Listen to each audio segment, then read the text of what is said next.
What is up, guys? YT Gaming to Top here, coming at you with this amazing video. Let me know how did you like the bonus clip. I added some small memes in there and little edits. I can do them better if you like.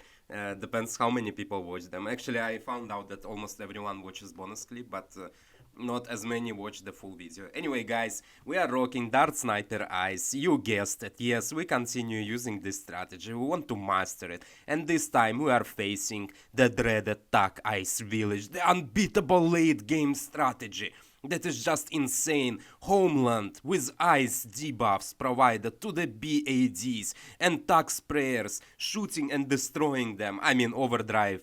But anyway, let's see if we can take that strategy, because with our dart spot we don't anti-stall, therefore we allow him huge eco, and in fact he could have just placed his ice first and then went for tag shooter after that. This way he would stall the rounds way longer than what he's doing now, and he's actually hurting his own eco, because we will not rely on eco as much as we will rely on sniper farms, guys, obviously. And I will show you how to deal with Tack Ice Village when you are going Dart Sniper Ice. Because their strategy is very strong late game, and it's not even that expensive, given they tag shooter is extremely cheap, given that village provides discounts and additional eco.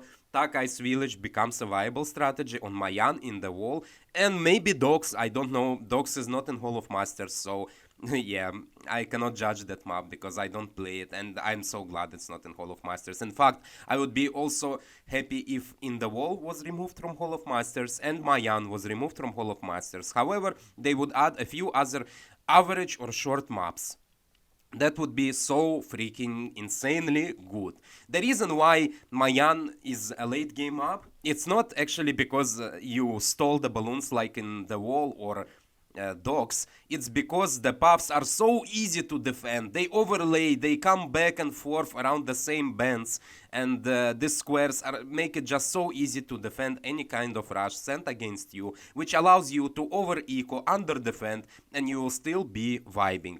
On other maps, for example, Koru, Glade, Basalt, Zeno, Castle, you cannot do the same stuff. Anyway, we as always go for our Spooled, Gwendolyn, Juggernaut, and we max eco. We get our insanely high eco as always. Well, given the fact that this game is kind of stalled, at least on our side, we leak a few balloons here and there, doesn't matter, we are not going round 40. I will show you guys how to deal with this Tack Ice Village eco, guys, when you don't have engineer. With Dartling and Heli, obviously you just greed and you play aggressively because they eco into your trap and they give you insane amounts of money and you easily beat eco. But when you don't have engineer, it's a little different story. Anyway, we switch to Space Black's eco, since he is kind of anti-stalling, which again, it hurts him more than it hurts me, because I will be using sniper farms and he will be relying solely on eco. Therefore, the longer the rounds go, the more money he will have, and he will be able to easier defend any kind of rushes that we are going to send against him. However, by anti-stalling, he reduces the length of rounds, therefore he reduces his eco. Anyway, guys, we go for our third tier sniper, 130 right now. We are saving up for our sniper farm while ecoing with Space Lads, getting this juicy, efficient eco, guys. Anyway, we will sell our Juggernaut for 5th tier farm as always, but right now we just need to afford our sniper farm and again 2 income boosts. I really need to optimize this number, so I don't waste right now 6 seconds to get the sniper farm, because that extra income boost could have been avoided if I eco it for 1020, and therefore I would get my 300 extra eco earlier with the sniper farm. So I'm not even going to rush him. He is ecoing with greens, therefore he will have so much money on hand right now. His eco is at least 900 plus, so maybe it's around 1000 right now. And yeah, because he ecoed with greens, he saved so much money. He placed a double ice, tack sprayer, and blade shooter. He will most definitely be vibing against any kind of rush. And since he is ecoing with yellows, I assume that he has enough money to get overdrive immediately if I send any rush or blade maelstrom. So I just decide to greed right now and go for my 5th tier sniper farm, guys. And yes, we afforded. As you saw, again, I afforded it earlier than I could have if I went for 1020 eco. So I really need to just work on these numbers. Again, there is no sandbox mode, so I have worked so much on this strategy to make it work on different maps that I dropped down in ranks. Yesterday I was also my keyboard broke, another issue. That's so annoying. Yesterday I was tryharding with mouse drags and I pushed to my ranks back to like top 60 or something. But yeah, with broken keyboard, just too difficult. Hopefully now after uploading this video I can go buy a new one, but I doubt it because it's already too late. Anyway, guys, who cares about all these excuses? We are sniper farming right now. He got his overdrive. As I said, he would probably be able to afford it immediately if I sent him a rush. He sold his blade shooter. I'm not sure about that. Maybe he would need it at certain point, because just having that little blade shooter over there, well, I guess he gets his 0-0 tax, so he can micro. And I sent him fortified moab and a regular moab because I was too focused on my sniper farms and listening to some rock music, and I didn't realize he had overdrive. He definitely didn't need double extra overdrive. What he should have done, just one overdrive, maybe second one, maybe for fortified moab, I'm not sure. But apart from that, he needs to go for that monkey city, monkey town to get his extra eco. But he's not doing that. That's a mistake on his end. He's max ecoing with pinks. That's a mistake. You should eco with yellows while going for your lower path village to get that extra juicy eco, while getting also discounts on all of the towers that you are building. By now he should have at least, at the very least, 0-2 free village that would give the discounts for his overdrives as well. Well, for his tax prayers, but yeah, it will make, obviously, eventually the overdrives will be cheaper as well. Anyway, guys, look at our sniper farms. Right now I'm debating, should I go for one more or should I just save up money for fortified ZUMG immediately round 22? And I decide, screw that sniper, I just play along that I'm going for an extra sniper farm. But I immediately sent him a fortified ZUMG round 22 because he's max ecoing with pins. He doesn't even have the lower tier village, he only started to going for it. So I sent him a second fortified ZUMG, I start selling my snipers, I check which sniper has the longest cooldown to wait, and I sell exactly that one. So I can get the quickest one with the supply drop. And we layer him fortified ZUMGs, 3 of them. Over the top, we layer him fortified and regular BFPs. We still keep a few snipers. We try to use as many abilities as possible and wait for as long as possible in case he decides to counter us. But he ends up just dying to even fortified ZUMGs. The BFPs over the top were actually also very dangerous with the ceramics, and you really need to spam those maelstorms. Anyway, guys, that's why you eco with yellows until round 20 and you go for your village. That way you will have extra money and you will have money in your lower village in order to sell it, micro, and try and defend the rush. I'm not saying you will defend it because it's really difficult and you generally would want to actually under eco if you are expecting a big rush coming round 22. Because I didn't want to go round 24, probably by round 24 he would be able to afford the 5th tier tack shooter and mostly he would defend the rush. So I decided to allow him as soon as possible, which is why we greeded so much for snipers. Anyway, guys, moving to the next game, dartling farm, very interesting strategy. You don't see that at all. I wanted to say you don't see it very often. You don't see this strategy at all because no one uses dartling farm since the last update. It's just not good. Tack farm is way better. Anyway, I choke my spooled placement as always, guys. I cannot get this freaking blipping spooled spot. I'm so annoyed with the spool spots sometimes, but I'm mastering them. I'm getting them slowly. On some maps I already mastered the perfect placement. Also, you know, in the beginning of the game you try to just place your first tower as soon as possible in the right spot and then you mess it up. And because my spooled is not at the perfect spot, it's missing the green layer, my Gwen is not able to clean up the rest, and I end up leaking a lot of unnecessary lives. Also, if he space eco with pings, I would be in big trouble there. I would have to space eco myself more to save as much money as possible, as fast as possible, to get my Juggernaut. Anyway, now that we have Juggernaut, we are vibing, guys. Look how it's shooting, so cool. But the targeting is so bad because I messed up my placement.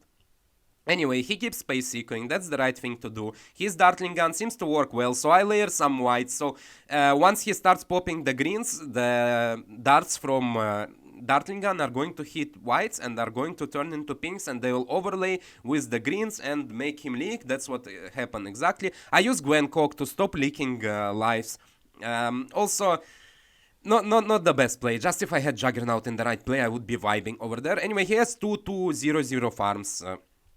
You see, into round 7, it's actually not bad, given that he has been space ecoing all the time. But again, this map allows him to get so many pops with his dartling guns if he aims them correctly. He can shoot them like 3 times in a row, the balloons, so that increases the popping power. On some maps you cannot do that and you need to over defend with dartling gun. Anyway, he has 3200 farms. We have almost 850 eco going into round 8. That's actually amazing because we don't anti-stall and he doesn't anti-stall because our balloons overlay the AI and block it and don't let him to pop it as soon as possible. But right now he starts anti-stalling because we move into space eco. He has Gwen, he has 2 dartlings, and obviously they are going to pop any space black balloons. So our eco is pretty good. We are going for our sniper 1-0. Now I learned my lesson last time, so I stopped ecoing with yellows earlier. I don't go for 1k yellow eco, or at least like 970, 960 yellow eco.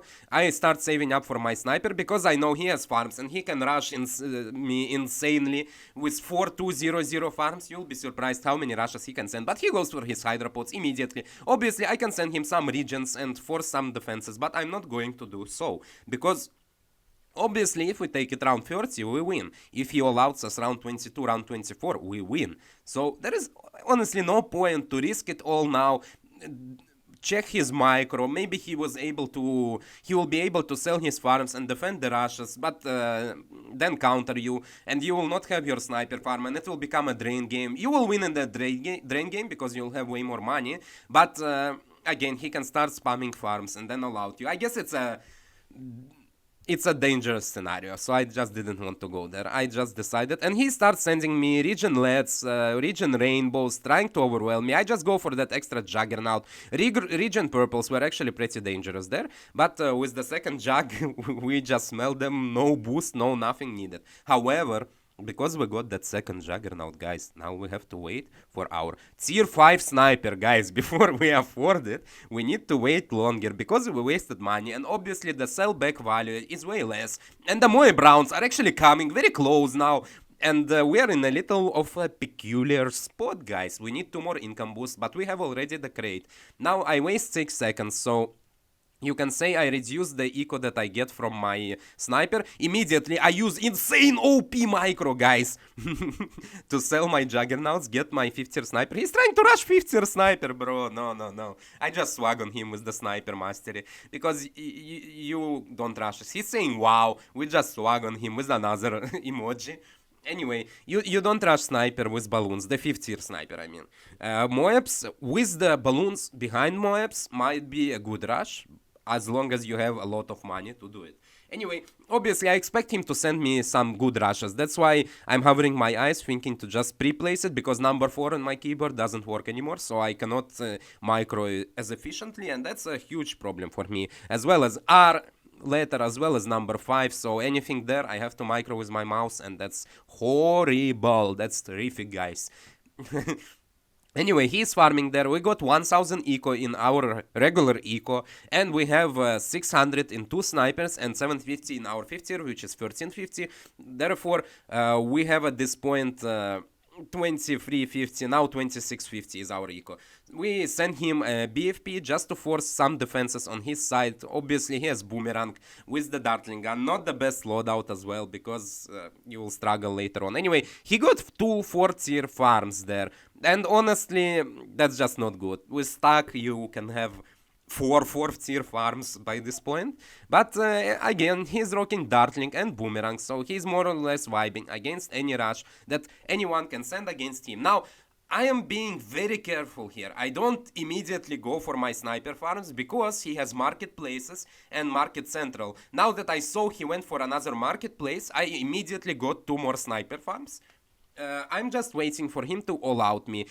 The time doesn't hurt me as much as it hurts him, because our amount of money that we have is just way higher. So yeah, we have over 3k eco, by the way. His farms and his balloon eco are way less, so he's generating less revenue, but he sends us fortified ZOMGs, guys. He starts his rush, so we go for the reason why I go for upper end camo on that sniper is because round 26 is coming soon, and I would love to have one with camo and one with faster firing. That way I'll be able to stall for as long as possible. I get one in brittle just to debuff fortified ZMGs and damage them more, and then I get second in brittle on the top, where I will have my super monkey funky drunken club, and I will go for using crates right now. I'm just getting my super monkey club, and I get some to the common detection. No, I actually didn't. That's what I learned, by the way, guys. Who was it? I think Club SM. He pointed out to me that it's better to go for 0-2 dart monkeys. Don't go for 2-0, 2 or 2-2-0. Anyway, we are slowly popping. Look how much we have damaged the ZMGs just with snipers. But we are preparing our super monkey fan club. He's balloon boosting. He's going to send us DDCs right now because it's round 26. That's why I wanted the camo sniper. And I use tower boost. I use plasma super monkey fan club with the ice. And we just shred. Look at the lag. We destroy his rush, guys. And we just throw him druid mastery. We just destroy that rush easily. We just counter him. Anyway, guys, if you enjoyed this one, subscribe, hit the like button. Guys, come on, we are growing. Let's hit 1k subs. See you in the next one.